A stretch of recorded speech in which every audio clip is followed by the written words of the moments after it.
एक दिन की बात है जब इमली उसके एक दोस्त के घर मिलने के लिए गई थी, पर उसे आने में बहुत देर हो गई थी। इमली उसके घर की तरफ वापस जाती है और उसके घर वालों को टेंशन होती है, इसलिए वो वीर को भेजते हैं। वीर इमली को ढूंढने निकलता है और वो बहुत जगह पे ढूंढता है पर इमली उसे कहीं नहीं दिखती। वीर परेशान होकर के हाई स्पीड से उड़ने लगता है।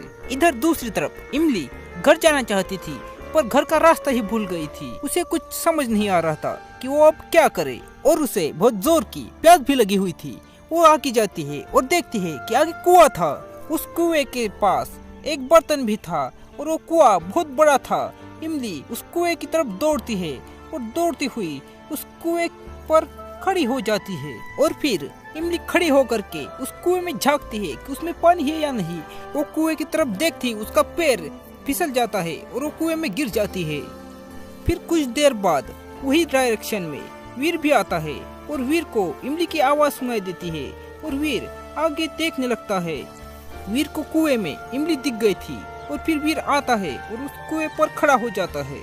खड़ा होकर के उस कुएं में झांकने लगता है पर अचानक से इमली आती है और वीर को फेंक देती है, पर वीर उड़ जाता है और इमली कुएं में फिर से गिर जाती है।